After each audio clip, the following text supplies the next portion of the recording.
Well, we'll get started. I will. I'm I'm Rodney Johnson, and I'm going to be the administrator on the webinar tonight. And so, and I one of the things that we thought we would do is have people that have questions to perhaps to write them into the chat. Everyone can see probably along the bottom of their screen that there's a chat circle or a chat icon, and you can write questions in that. hmm Um, and then at the end of the talk, we'll go through the chat questions and try and answer everything that we see. And then after that's done, we'll have Nate Quadhammer get on and tell us a little bit about. He's a forest ecologist with the Lake County Soil and Water Conservation District, and he's been very helpful at working with invasives in our area, and he's going to provide some information regarding our resources.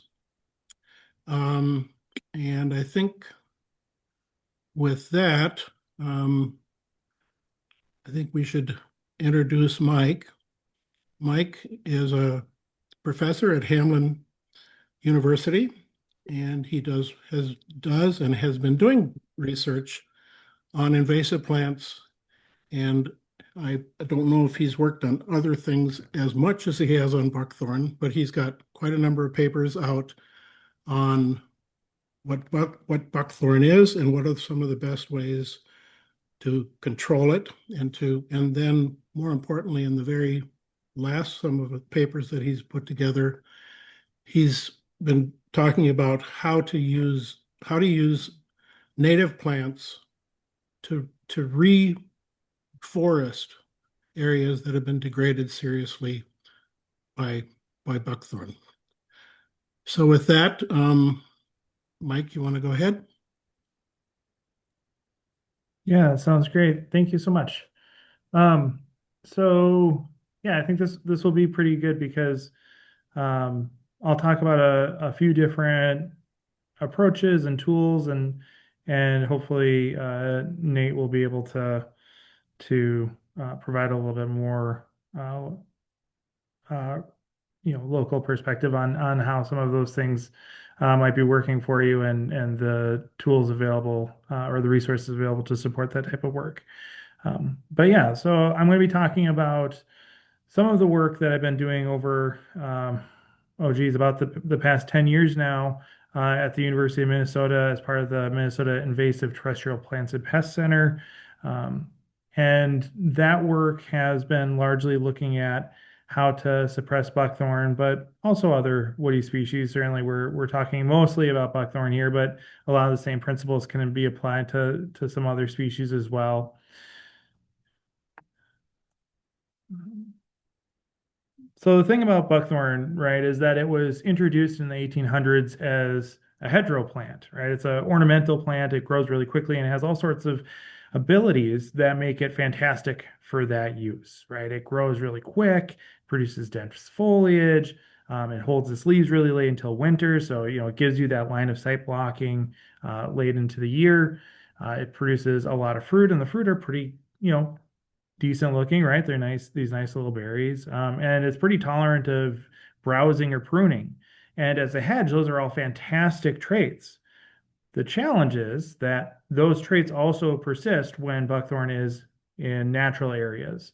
And so when we see buckthorn in the wild, it looks like this picture. So this is a picture of me going through what used to be a well-maintained trail, but has been completely swamped by buckthorn on either side. And so the only reason I can get through there is because there used to be a trail there.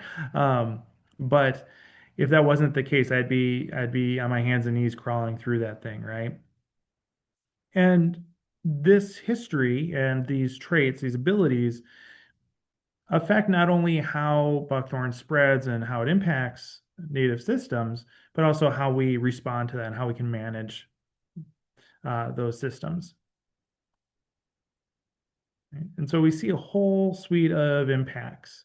Um, and I know you are probably all pretty familiar with these impacts, but it's a long list, right? And this isn't everything. So we see things like buckthorn excluding native plants. This is one of the first things that we see with buckthorn invasion, but there's all sorts of kind of tacked on effects that are a consequence of this. So we have arrested forest succession. So we don't have, little trees turning into big trees. We don't have little oaks turning into big oaks because they're just being shaded out of that environment.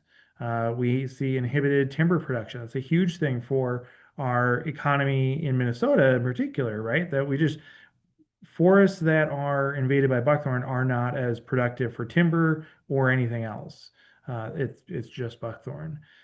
We see reduced value of these forests for wildlife. So whether that's deer or chipmunks or something else, they are not going to have as good of a habitat if it's invaded by buckthorn. We see altered nutrient cycling and fire dynamics. If you look at this picture here, you'll note that there's not a lot of ground cover, right? There's a few leaves here and then a few green plants, which maybe there's a few buckthorn in there, maybe there's some garlic mustard, something like that. But there's not like this buildup of leaf litter that could, slow down nutrient cycling or carry a fire as a management tool, right? Those things aren't present in this picture. And of course, because those things aren't present, we also have a lot of erosion. This is bare soil that you're seeing on the ground here, and that can just wash away. That not only affects the soil, but also the water that soil eventually gets washed into. We have positive feedback loops with buckthorn and invasive earthworms. Many people don't know that essentially all the earthworms in Minnesota are non-native. They're invasive as well, and buckthorn and those invasive earthworms benefit from each other. The earthworms make the buckthorn do better, and the buckthorn makes the earthworms do better. Buckthorn also hosts other non-native species like soybean aphid or oak crown rust that have detriments to our agriculture. And then, at the end of the day, they're just not as fun or useful of woodlands as they would be otherwise. So, again, I don't think that these are really surprising things for people that have spent time out in the woods, but it's worth articulating just how widespread these impacts are, especially when we are thinking about what the cost of management is, right? If we compare the cost of any management to the price of these valuable things, it becomes a lot more feasible to actually engage in that management. And so that management can look like anything. There's lots of different ways that we can manage buckthorn. Some of those involve mechanical removal through things like forestry mowers or goats. If you are in a more open environment like a savanna, you can use fire. And then herbicides are a very reliable tool that we use as well. But regardless of the tool that we use, almost all of these require a combined approach, right? There is no silver bullet. We have to use multiple of these tools in our toolbox in order to make effective change. And they are not permanent. We must engage in monitoring and follow-up management so that we can kind of keep things going in the right direction. If we don't do that, the boulder will roll back down the hill and we will have to start over. And so I want to talk a little bit about some of these different management options, starting with the only one that's guaranteed to kill buckthorn, and that is uprooting it. So buckthorn has a fairly shallow root system. It doesn't have like a deep taproot or anything like that. And so it's pretty easy to uproot. Even larger stems, things that are, maybe pool cue size, can be uprooted in loose soil. So like sandy soils, those things can get pulled up pretty easily, but it's very labor intensive, right? And so there are things like these weed wrenches, like this tool that is shown here, that can help alleviate that labor, right? They can make that a little bit easier. It's a heavy tool. You still got to lug that thing around, but it does make it easier to pull it out of the ground. And this works because buckthorn doesn't resprout from root fragments. It will resprout from the very base of the stem, but it won't regrow from chunks of root. So because of that, if we break the roots, that's fine. The plant will still die because it's not in the ground anymore. But the cost here, the pros and cons, right, are that this creates a ton of disturbance. Not to mention that it's just kind of demanding labor, but it causes a ton of soil disturbance. So we rip these plants out of the ground. Now there's a bunch of loose soil. That loose soil is easily washed away, so increasing erosion, especially on slopes, and can also facilitate the invasion of other species like garlic mustard or other herbaceous species can pretty easily hop back in there now that we've disturbed the soil and pop up. So it will kill the buckthorn, but it also cause a couple other pretty significant problems. Um, we can also cut the buckthorn, and this is generally the go-to strategy on slopes because uprooting it's going to cause erosion. By cutting the buckthorn, we're going to be able to actually maintain some control over the soil. And hand cutting can be effective against all size classes. So little buckthorn, big buckthorn, you cut it, you have a pretty good chance of affecting its survival. Also, if you're using chainsaws or loppers or any type of hand tool, you can get into areas that aren't accessible by vehicles. Alternatively, instead of just cutting the stem, you could girdle it.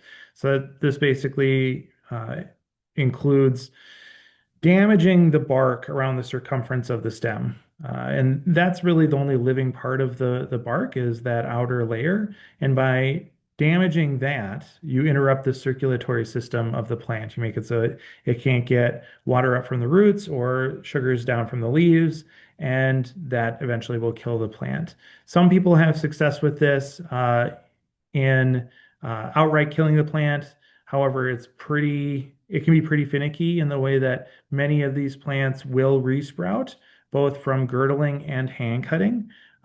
You can see, especially in this top picture here, there's all of these new whips, these new branches that are popping up from the base of this plant.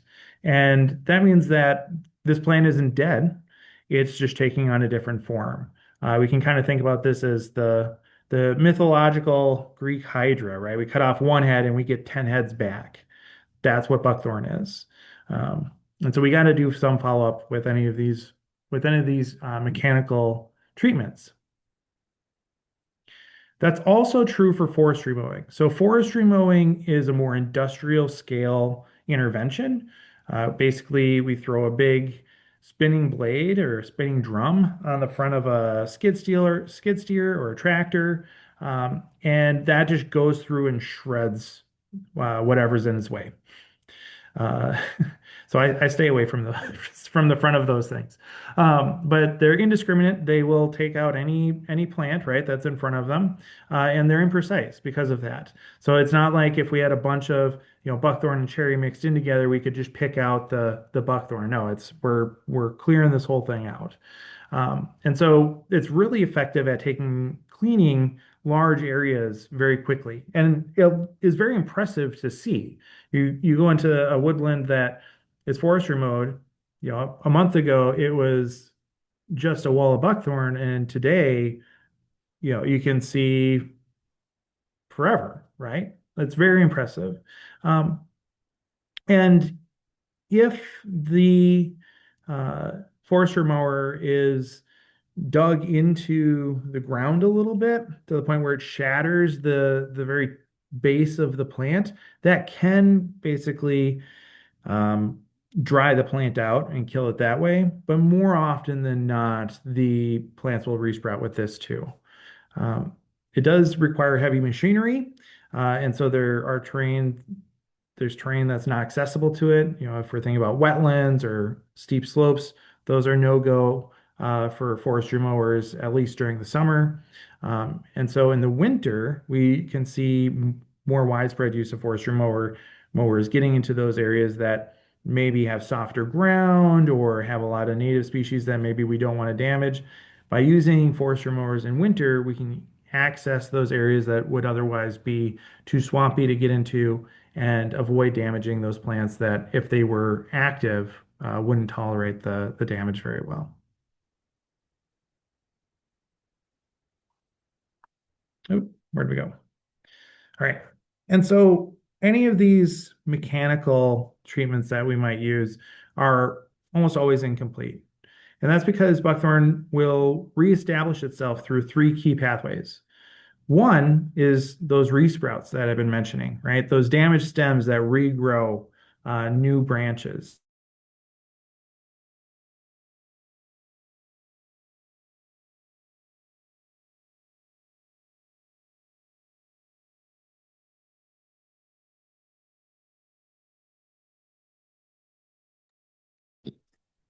We've lost Mike's. He's frozen on us a little bit. I wonder if it's possible to just wait, or if Yeah, give him a minute. Do you have his phone number? You could text him. yes.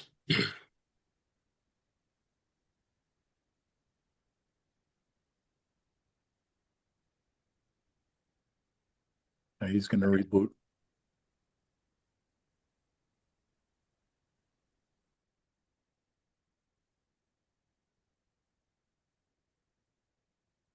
He's not showing up in our contacts for some reason.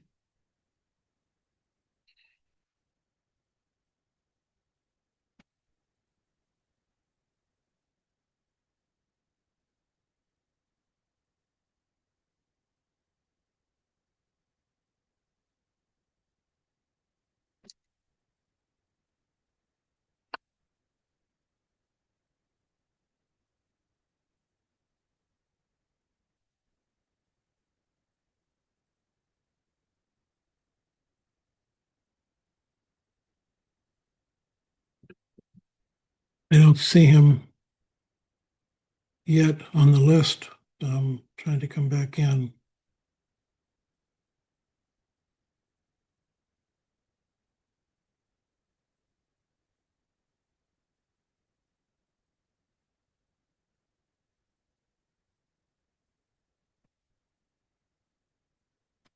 There you go. Hey, was that me?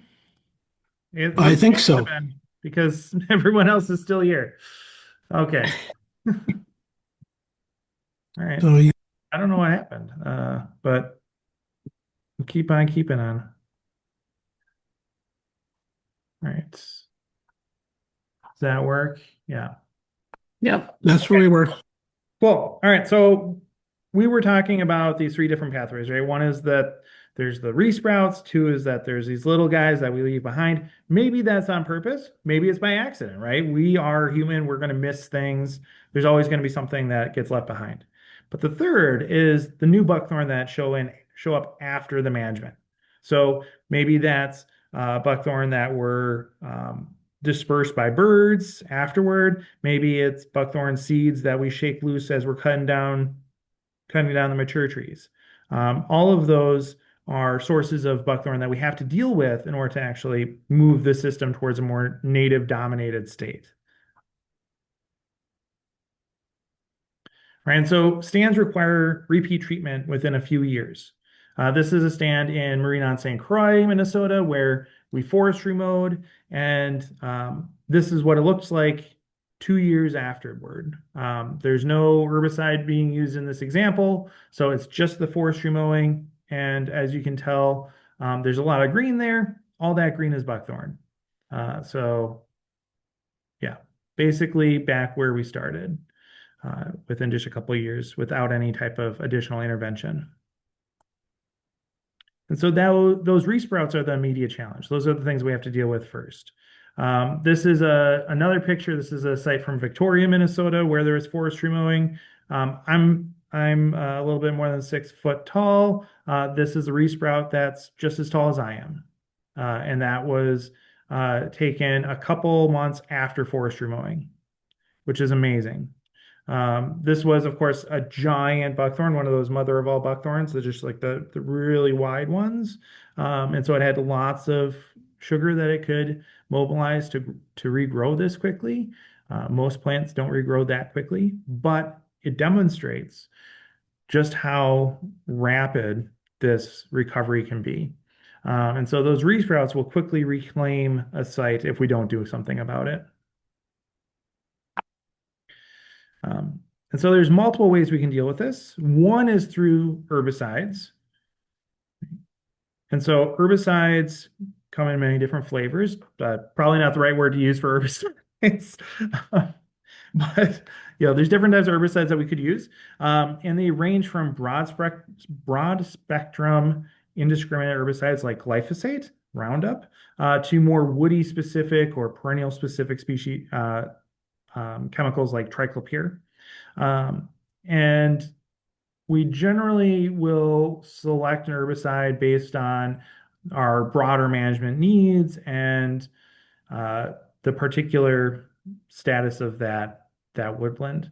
The standard in most places is to use either triclopyr ester, which is sold under the name Garlon 4 or Pathfinder, or triclopyr amine, which is found in a lot of brush killers or stump killers. So like when I buy a bottle of herbicide to treat buckthorn stems, it's generally a triclopyr amine that's in that type of stump killer bottle. In our research, we've used triclopyr products. We've also used phosphine ammonium, which is a bud inhibitor herbicide. It is applied foliarly to the leaves, and it can basically starve the plant by preventing it from putting leaves out. And we've had really good success with that as well. But it is a little bit more expensive than the triclopyr. More people opt for the triclopyr option because of that. Both of these herbicides are highly effective on small plants or resprouts. You can easily treat large areas if you have a backpack sprayer or even a high volume pistol grip hose. Both of those work very, very well. And if you fully treat a plant, which doesn't necessarily mean getting every single square inch of it. In the case of phosphine ammonium, I think you have to be a little bit more thorough, but with triclopyr, you just have to get the majority of the plant. You'll get a good take on that, and that will generally kill the plant. The challenge there is, of course, actually doing that. And so we have variable efficacy of these chemicals in practice because we are human, right? We're not going to fully treat every single plant out there. We're going to miss things.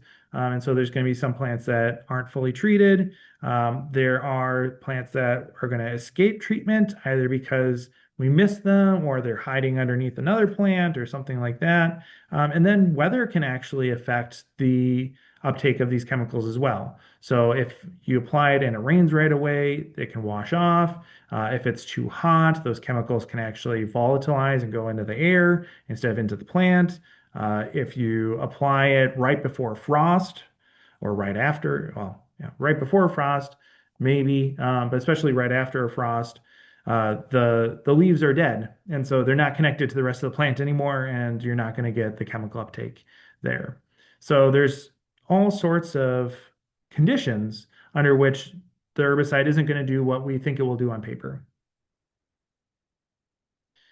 And so another option that we have is to repeat the mechanical removal. Just keep wearing these things down.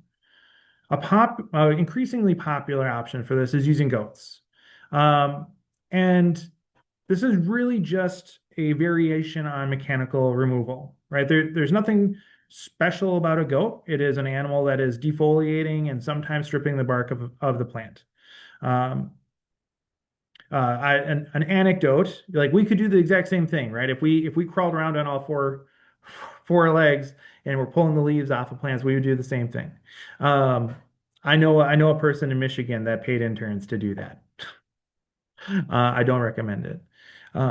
But they can defoliate small to medium trees. They can strip bark. If they eat the fruit, that digestion will destroy the seeds. That's not true for all organisms, especially birds. right? Goat are a little special in that way. But again, because this is just a mechanical removal, the buckthorn easily resprout, and there's tons of non-target impacts on native plants and soil. Any type of native plant that is present on site is probably also going to get munched by your goats, and the goats are going to kick up the soil and cause some of these erosion-based impacts as well.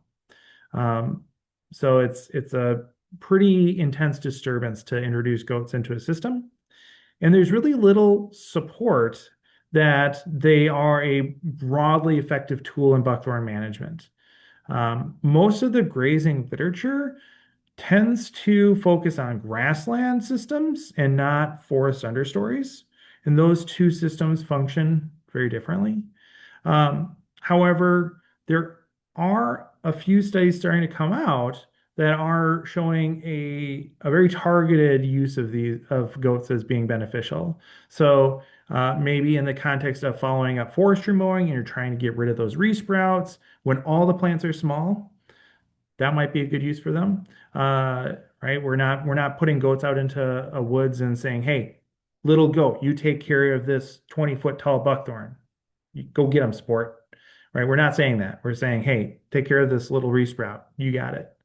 But in any case, if we're using goats, we need to be consistent and repeat that deployment. It's not a one and done. It's signing up for multiple deployments per year for multiple years.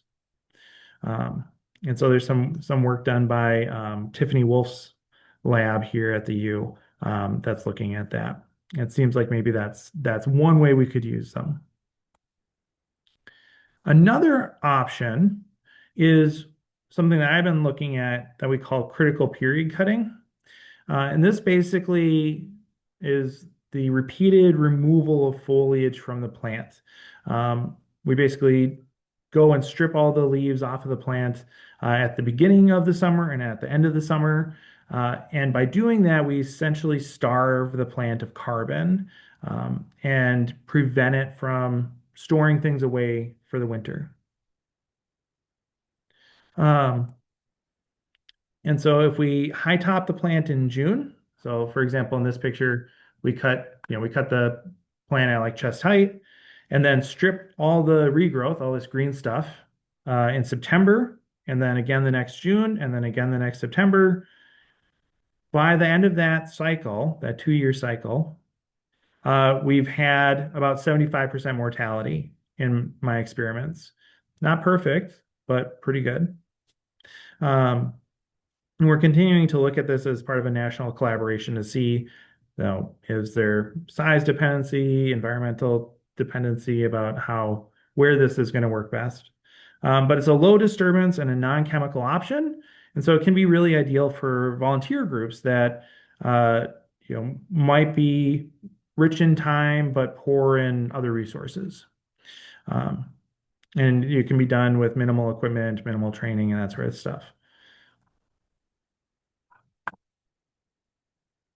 And so basically the way this works is normally a plant survives by having more carbon inputs, like through photosynthesis, than carbon outputs, like through growth or maintenance.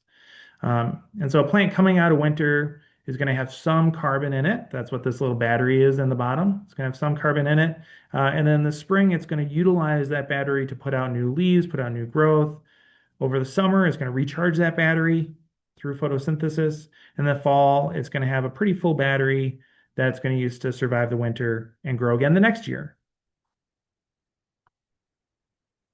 But with critical period cutting, we try to flip the script. We try to make carbon inputs less than carbon outputs by stealing the carbon away from the plant. So we start off in the same scenario, but in the spring, we cut the plant. And so now it's going into summer without any leaves to recharge its battery. Maybe it will eke out a little bit of regrowth like you saw in that picture. But we steal that away again too. So it doesn't get to recharge its battery by the time the summer is over. And if we do that, in June and in September and repeat it, eventually the plant will die. will use up its carbon battery.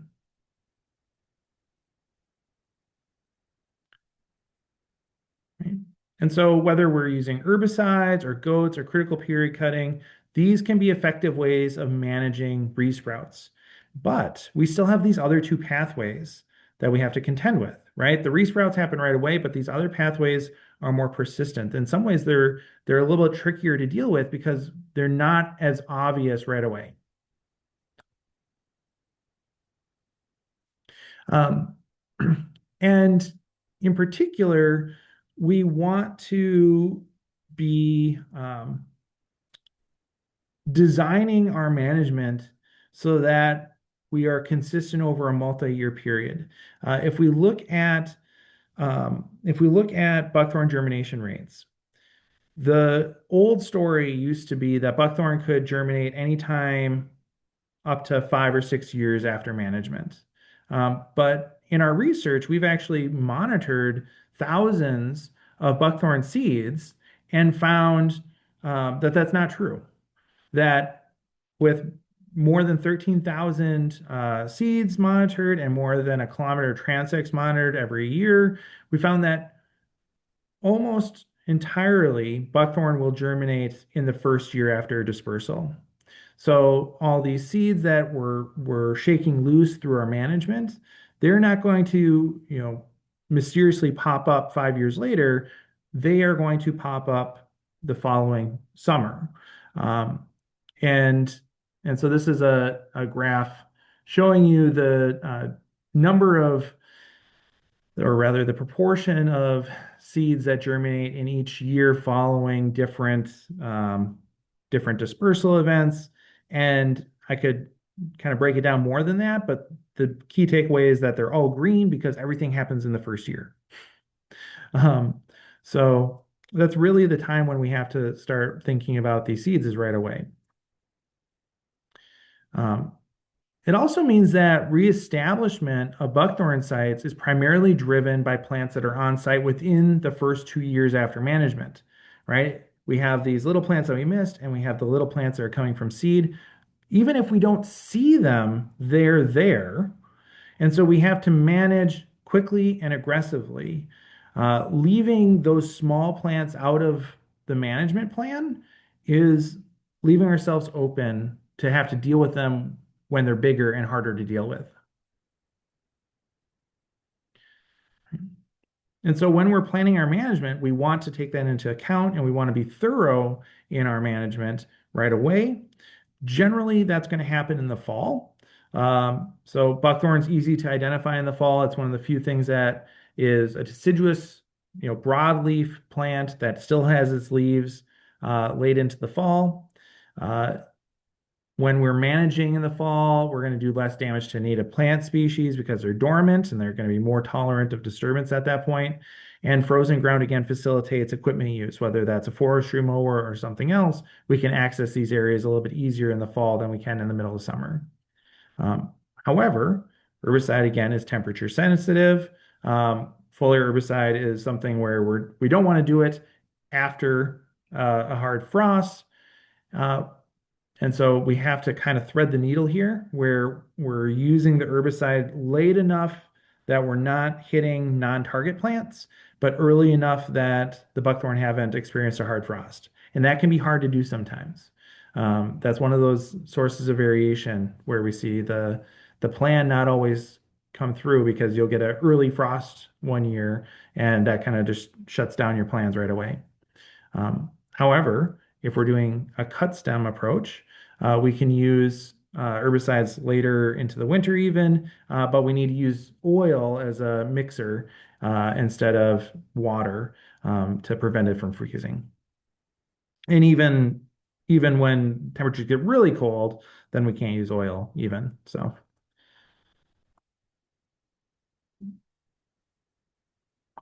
All right. So let's say we've come up with a plan for those resprouts and some of the initial stuff. Then we have to deal with those legacies, those longer term pressures. And that's where the bulk of my research focuses on, is seeding after this type of management, using native plants to fortify our forests against resurgent buckthorn populations. And so we did one of our biggest experiments looking at seven different sites around Minnesota, ranging in canopy openness from about 4% to about 20%. And we seeded them with a variety of different herbaceous species, mostly grasses, things like silky, Virginia, Canada wild rye, different Alimus species, but also a bunch of wildflowers, things like hyssop or black-eyed Susan, white snakeroot, and then a couple sedges. But the sedges really didn't pull their weight, so we can kind of ignore them. And what we saw when comparing the areas at these sites where we seeded versus ones where we didn't seed, is that seeding made a really big difference, and that difference accumulated over time. So this graph is pretty complicated, but on the y-axis here, on the vertical axis here, we have cumulative growth per seedling. So this is basically a metric of overall invasion.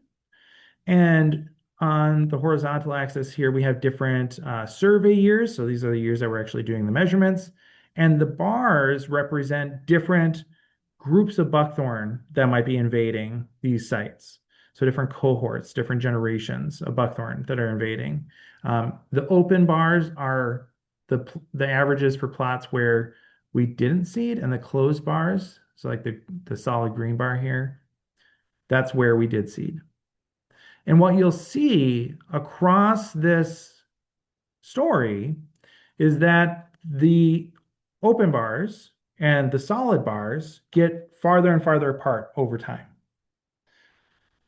So if we're looking at these green bars here, the 2018 cohort, by the end of the experiment in 2022, there's a 65% reduction in buckthorn invasion because of seeding. And if we look at the 2019 cohort, the red bars, by the end of the experiment, there's a 77% reduction in invasion because of seeding. And together, these two cohorts, compared to the later cohorts, show that we have accumulating impacts of seeding over time, but also the biggest impact of seeding is on those early cohorts. It's on those buckthorn that show up right after management, which is good because that's when most of the seed pops up, right? So the effect of the seeding aligns very well with the period of highest demand because of the buckthorns germinating and coming back into the site. And so you might ask, how do site characteristics affect this? Again, a fairly complicated graph here with different years and different colors. But on the vertical, we have the amount of grass cover. So if you look down, how much grass is there as a percent. And then we have different sites arranged by their average canopy openness. And really, the thing I want you to notice here is that on the left side of the graph, there's not very much going on, but on the right side, those bars are all a lot bigger. And that shows us that there's a lot more grass showing up when we seed it in the high light environments compared to the dark environments. So in the sites that are more open, seeding creates more grass, but in the more closed sites, the darker sites, it doesn't do as much.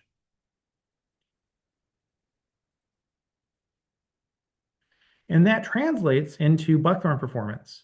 So again, this is that generalized metric of buckthorn invasion on the Y or on the vertical axis, and then canopy openness on the horizontal axis here, with the green line representing the average amount of invasion that we get in seeded plots, and the black line representing the average amount of invasion we get in the unseeded areas.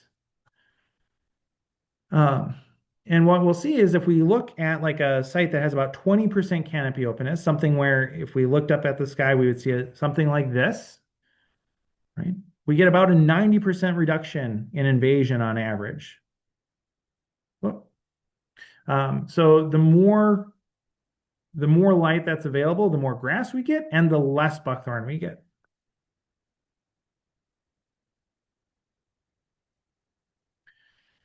Right? And so establishing native plants immediately after initial removal can pay these dividends, right? We can keep the little buckthorn out and prevent them from turning into big buckthorn that are harder to deal with and going to cause us more troubles down the road. So we get a payoff by establishing these native species early. And as we do that, the need for additional management inputs, whether that's herbicide, whether that's goats, whether that's burning, whether that's time, whatever it is, the less buckthorn we have, the less of those things we have to do. And that's a win. We also have other benefits of seeding. So aside from just keeping buckthorn out, we change the ecosystem in some pretty fundamental ways. One of those is by reintroducing that herbaceous layer that was otherwise missing. And it turns out if that herbaceous layer is made up of grasses, you can burn it. So we did some small scale burns in our experimental plots and compared the spread and intensity of the fire in the areas that we seeded versus areas that we didn't.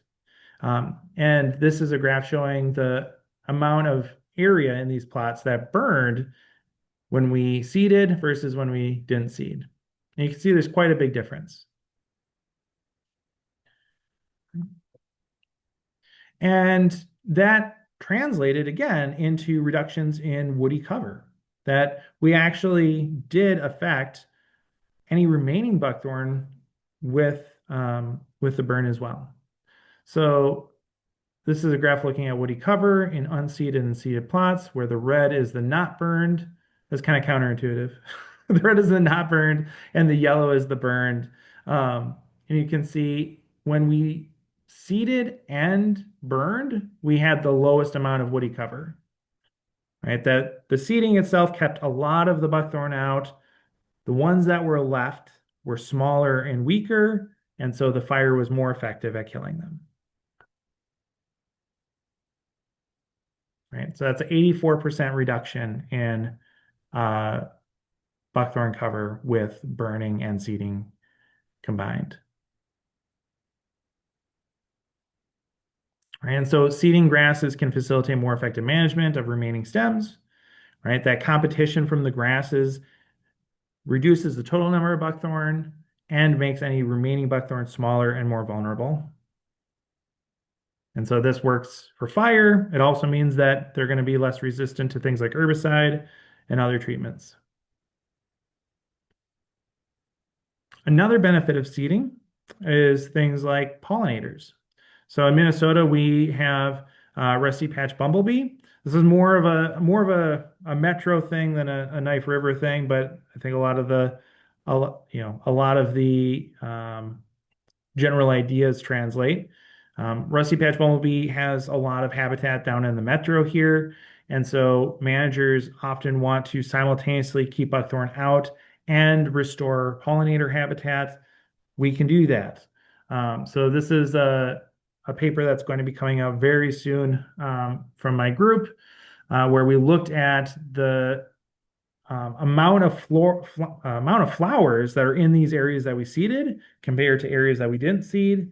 And sure enough, when we seed species that bumblebees like in the seed mix and throw that seed mix out there, they show up. And so seeding created more valuable and hospitable habitat for pollinators like rusty patch bumblebee, particularly during the early season where rusty patch bumblebees are dependent on woodland systems for flowers and for floral resources.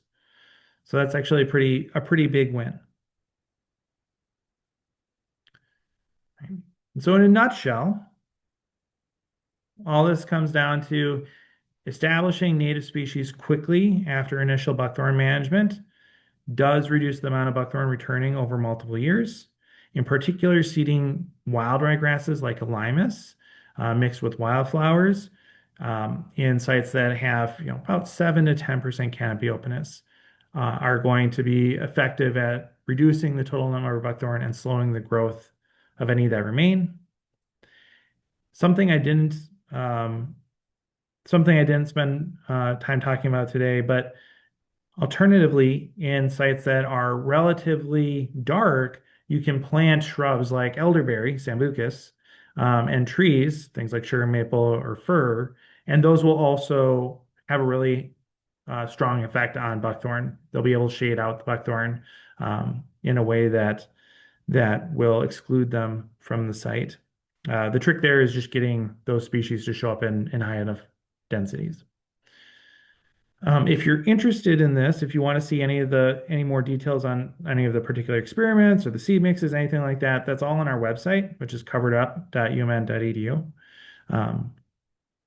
And you can also reach me directly at my email address, schuster@umn.edu, or our website.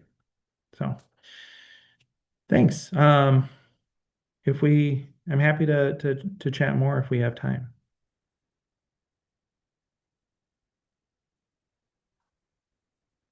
We certainly have time. I guess the question would be, I've been seeing a few of the chats. Maybe Pat, can you give us a bit of information on what types of questions we're seeing?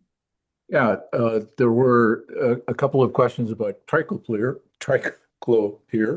that Nate actually answered. But maybe Nate, you can, if you don't mind, get on and repeat that answer for everybody, because I think it's one that a lot of people have. Mhm.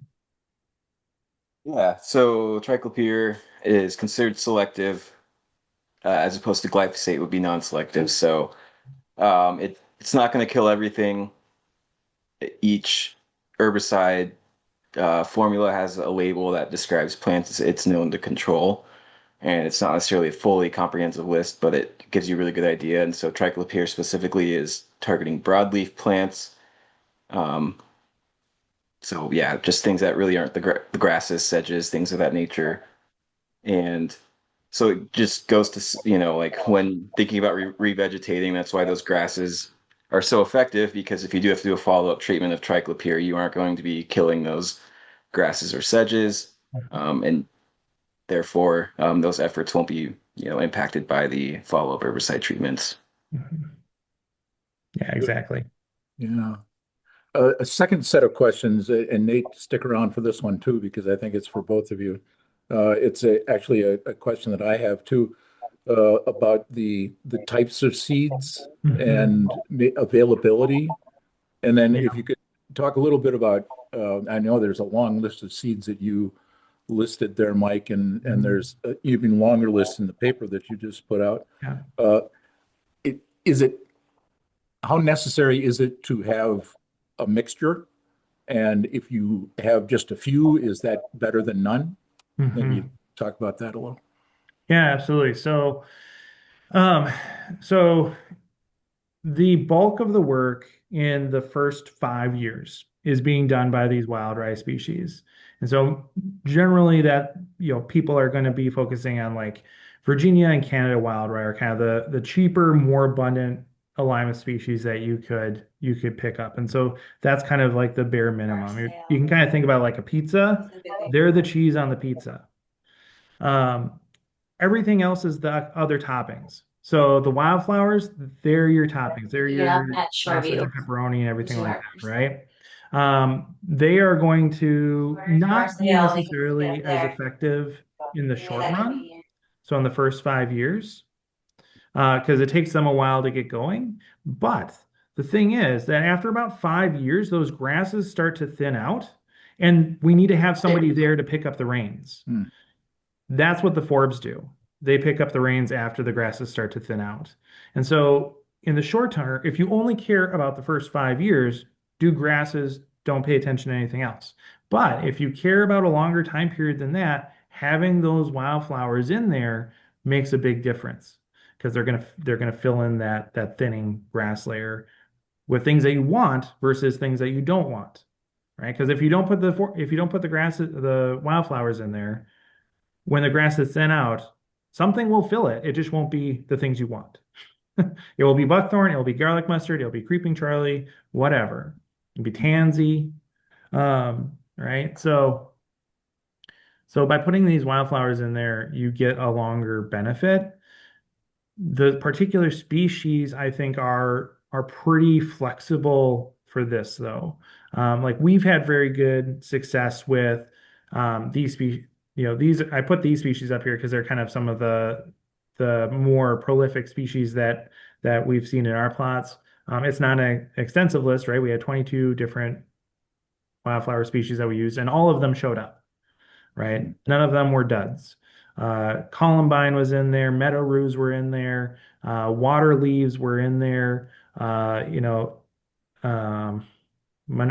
bee balm is in there. All of those are fantastic species, both for suppressing, invasion, but also improving the utility of the forest. So a long answer to a short question, but I think there's value in having the wildflowers there, but you have a lot of flexibility in what those wildflowers are. This is Rodney. Could you give us a little bit of information on techniques for seeding? I mean, it's Mhm. like, how do we do it? Yeah, yeah, for sure.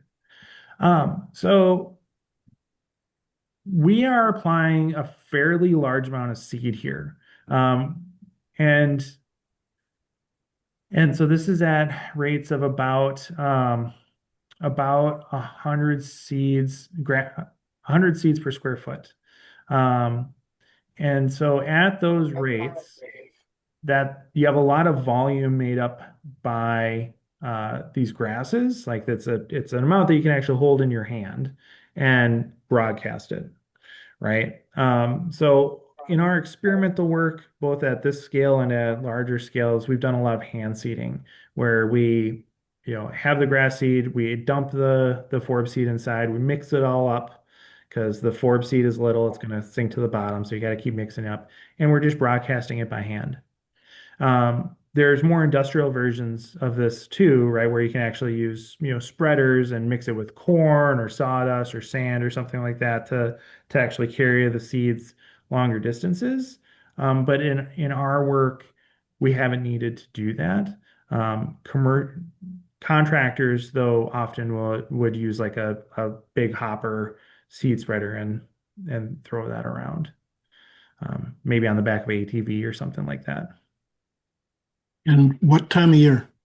Um, yeah, that's a good question. That might have been more of what you were asking then. No, Like, how do I throw a seed? But so we have very good success doing winter seeding. And there's two reasons for that. One is that it helps us see where the seed goes. Right? Like if imagine you have a handful of seed, you throw it out into grass, you're not going to know where it goes. But on top of snow, you can see it. And so that'll helps us get better coverage. The other thing about seeding on top of snowpack is that a lot of these seeds will, kind of use the snow to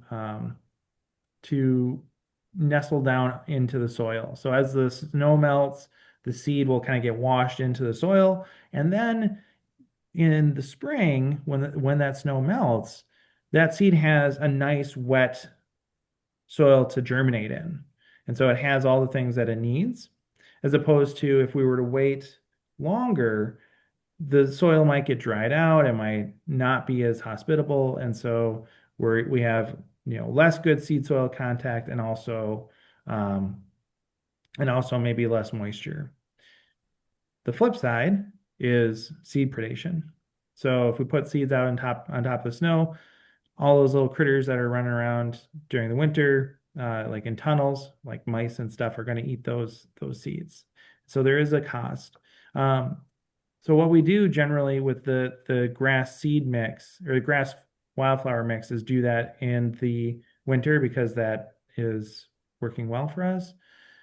If you're just doing grasses, you can get away with waiting a little bit more and seeding more into the spring. So like this time of year is great for grass seeding, for example. Couple other questions showed up. One is back on triclopyr. Will it kill thimbleberry?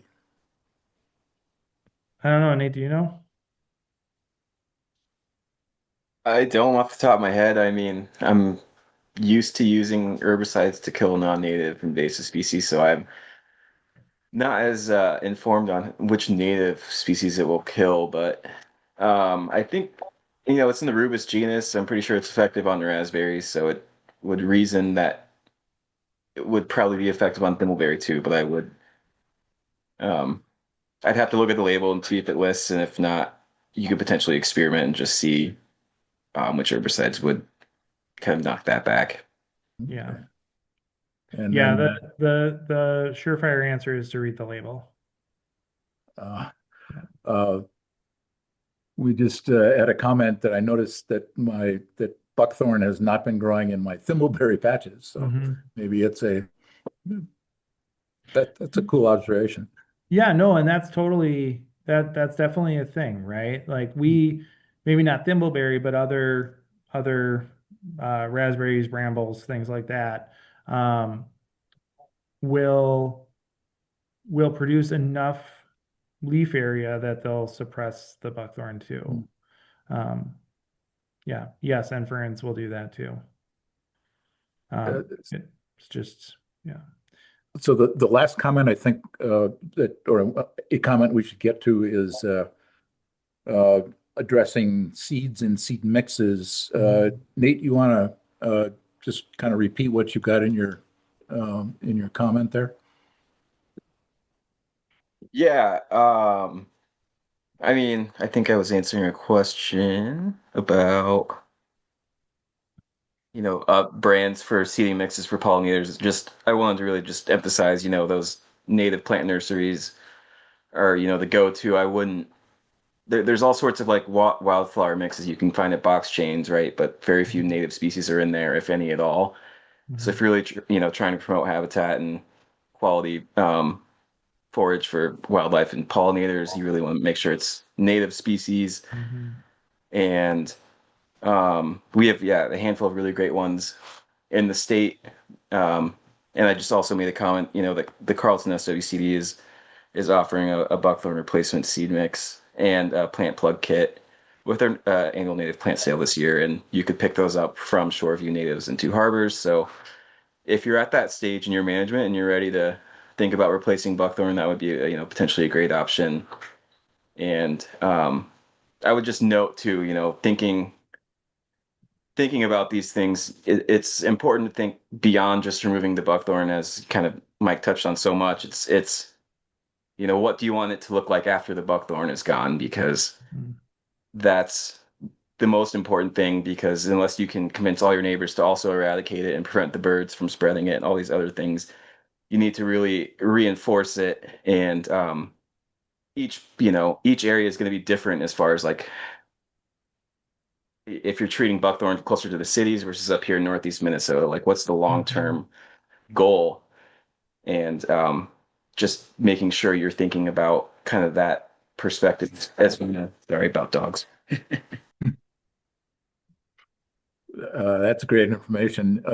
Just to add to that, Nate, you talked about the Carlton SWCD, and now the Lake County SWCD just popped in and said that they will help or can help with cost share for native planting projects. Good resources. Yeah, and I was, I think at the end of the Q&A session, I could talk more about resources available. Yeah, because we're here in Lake County. I mean, we will work on the St. Louis County side as well, especially in the Knife River. And we would love to support landowners. We have a lot of great funding opportunities, and we would just try to, help landowners connect with the best option for their property.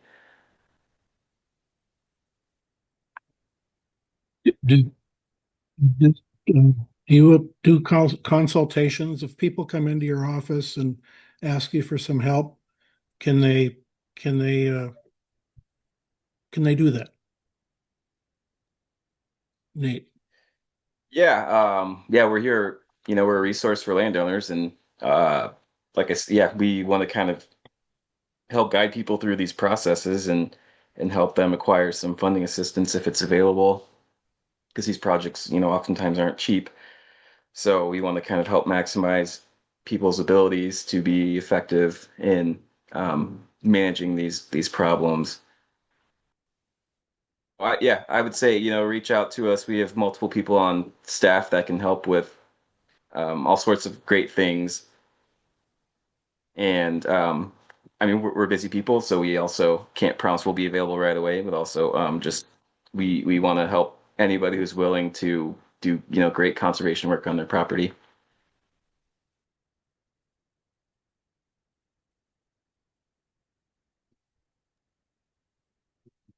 Should we ask any other questions from the audience? If you have some questions, you can unmute and ask a question if you would like.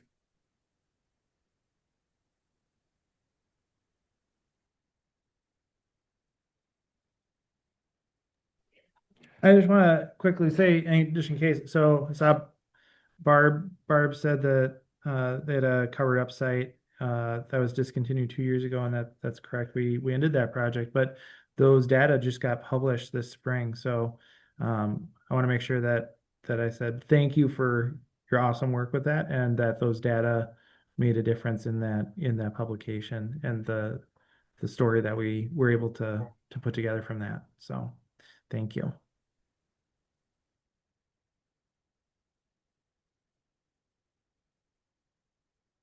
Any other questions from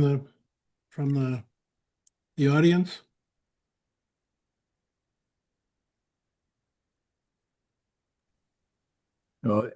Everett, you're muted. You need to unmute. We're just trying to write down carrie.heaton@county.lake.mn.us. Sorry.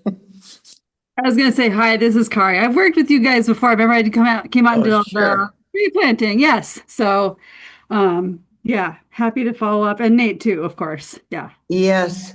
No, we've been very grateful for, we're going, okay, we've got to get out there and start identifying the new stuff too. Mm-hmm. Yeah, but we're grateful. Thank you. And I think I would just touch too, like on buckthorn management, right? It can be very nuanced, and so I think we got a lot of great examples of what to do in those really pervasive, like wall of buckthorn situations. But up here in the Northeast, it's not always the case. In fact, it's a lot more rare. But there are those instances as well, and so it's just to know that you don't maybe have to go through all these measures if you have a lot of native plant cover there already. And this is, it's a great tool. It's great information for those really, where you have like maybe 90% buckthorn in the understory, which is it definitely happens. And I think the further south you travel, the more you see that. So there are instances of that up here, and that's going to require a lot more long-term planning and restoration efforts. But if you can rely on that existing native cover that's already there, that's really helpful. It'll reduce those costs long term. We have a lot of great native plants that can just spread rhizomatous, just vegetatively without seeding. And so just don't think because you have buckthorn means you have to like completely overhaul the system. That's not always going to be the case. So just that's where like me as a kind of local guide, I can help you navigate that nuance of like, do I need to do a complete overhaul or can I get away with doing more just trying to spot treat the buckthorn and more or less rely on the existing native plants to reestablish and potentially do some more minor restoration, but you don't have to go, full metal on it. That's a really great point. So one of the things that we've seen consistently across these experiments is that we see these effects on average, right? But the places where we don't see like the effective seeding are the places where there's already plants that are doing the good work of suppressing buckthorn, right? So whether those are ferns or rubus species or whatever, you don't if you have species already there that are creating cover, that's the important part. Like you don't have to go against the grain to get the same outcome. And we see that not just with herbaceous species, but also woody species. So like black cherry, for example, we have some sites where the revegetation, the planting treatments don't do a whole lot because the black cherry is already taking care of it. So, um, so that's a fantastic point and one that is consistent with our data too. So would that be true for service berries? Would they be in that category as black cherries then? They could be the important point. The important part is that you are reducing light availability substantially enough. So we really need to get light down to like 3 or 4% of incoming light to stress the buckthorn out enough. And if surface berry is growing densely enough, it can do that. But if it's not, then you're kind of in this unhappy intermediate zone. So yes, but you might need to augment on top of that. Great, thanks. I'd add, as far as woody revegetation in the Northeast, conifers are going to be, some of the best options because it's year-round shade, and we have, more, natural native conifer forest types up here. So, for example, balsam fir is it's all dying, or it's dead at this point. But for a lot of people, the balsam fir was so dense it was preventing buckthorn from spreading into a lot of your forests. And now that it's all dying, that sort of safety net is gone. And so um, conifers are really a really great tool, and a lot of those, yeah, those shrubs that leaf out early or stay, they keep leaf on really into the fall. Those are your best bets, I think, and I think Mike touched on that. But if you don't know exactly which ones those are, again, we can help you sort that out too.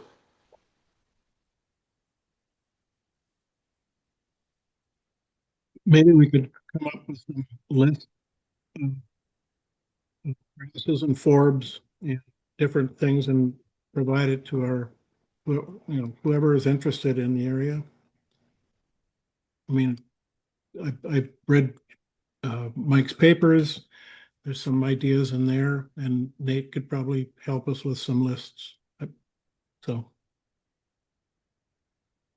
Yeah, I mean, the grasses forbs are a really great immediate assistance. And then, yeah, if you're thinking long term of how do I not have to battle it constantly for decades or, however long, that's where the shrubs and trees really are going to be your best friends. And for some sites, maybe you just have to live with an acceptable level. It's more just about returning it to a higher degree of native cover. And, um, we don't want to force you down a path of like futility, right? We don't want to set you up for failure. We want to make sure you understand what the realistic expectation is. And so some sites it might just be you have to live with it existing there, but you just want to at least give native plants a chance to improve the habitat and all those other things. So at least it's more diverse and not just pure buckthorn.